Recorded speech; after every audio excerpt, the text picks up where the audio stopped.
So welcome back to Channel Chats, everybody. I'm so excited today to be interviewing the wonderful Phil Meyer from Microsoft, industry legend, industry tycoon, I might say, Phil, and also a dear friend. I am very well. As you may know, I'm just back from holidays. We London to go and see the grandchildren, and then off to Italy, southern Italy, Giro Italia, and we have our connection of bikes, of course, Brad, and then off to Greece for Easter.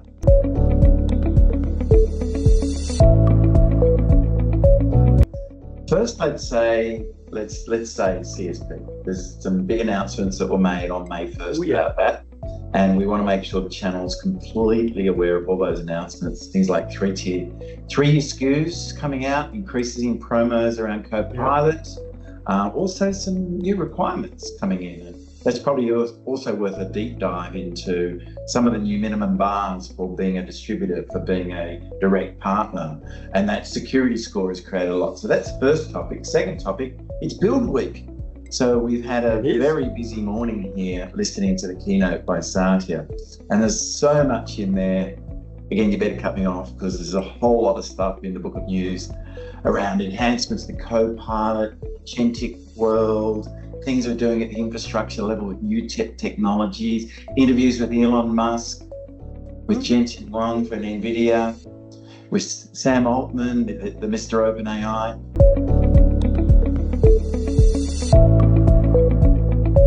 Let's talk CSP Direct first of all. This new requirement, 300,000 going to 1 million, trailing 12 months in the revenue requirement, trailing 12 months. Now that is actually treated at a global level. So if you're a CSP Direct and you have a global relationship, you're okay. It's a little bit different to our distributors, to our indirect providers, where their number is now moving out to 30 million by regional authorizations.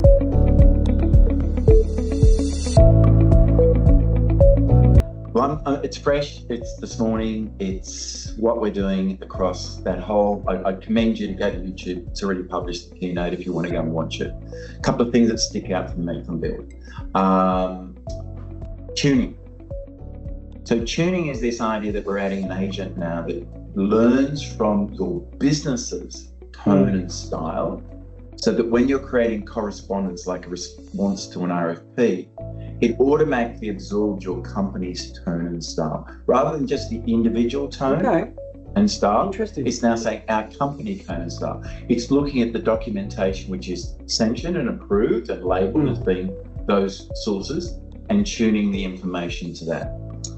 Some of the commentary around extending that to third parties was great too. So it's not just a Microsoft-centric world, as much as Microsoft would like to think it was, but to see, Workplace, SAP, ServiceNow, DocuSign, hundreds of vendors up there adopting this agent world and feeding in to the Azure framework.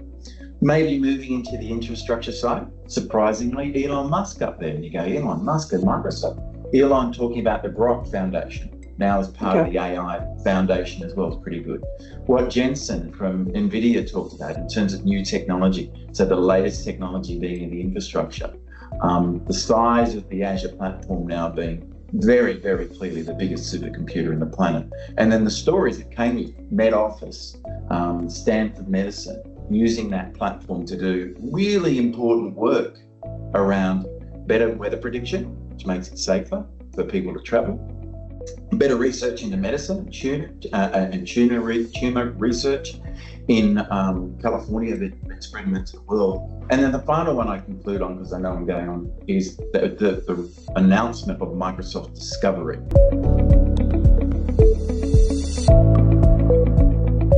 Yeah, that's a great question, because I love my history. So that's a really easy one for me. It would be sitting down with one of those Greek philosophers. It would be sitting down with someone like Captain Cook and not maybe Voyage 3, but Voyage 1 and 2, because he had some problems with Voyage 3, getting carried away. But I would go back to having a glass of wine with Bill Gates again.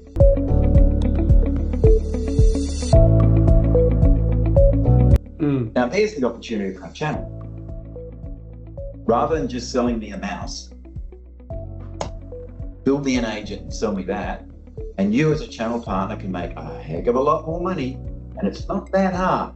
Watch the Build keynote, go to the section about apps and agents right up front, and see how easy it is to click right there in Copilot, chat, create agent, and it steps you through the demonstration that's done to show you how an agent is created. We're not sitting down there with C#. We're not sitting down there with VS Code. It's that simple to create an agent. Yeah, if only there was a channel community that curated these kind of experts, Phil, that could help. Only someone was brave enough to create that.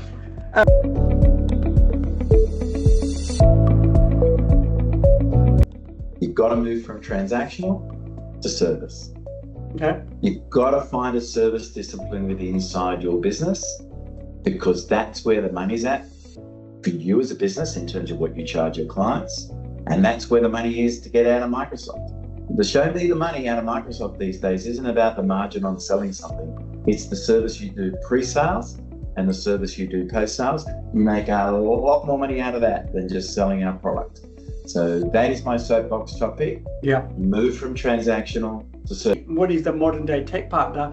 And you're right, it's a lot more consultative, as a lot of the hard work of implementing technology is now managed by vendors like Microsoft, right? Your differentiation is how you then help your customers proactively consult with them to navigate the technology and get the best out of them. And it's also that proactive engagement we don't see from enough tech partners. So if you're out there, think about how you're actually proactively reaching and sharing, demonstrating value to your customers. It's really important. All right, Phil, we're just about out of time. One last question for you, my friend. If you could give the world one bit of guru wisdom, what would it be? Spend time with your family. Beautiful, my friend, beautiful. Hey, look, when you leave an organization and you want to move on and do different things, you know, it's an exciting time in your life. But I tell you, one of the hardest things is you miss the people. So Phil, I've missed you, mate. It's been awesome to kind of catch up, and hopefully we get to see each other in person soon. I hope so too.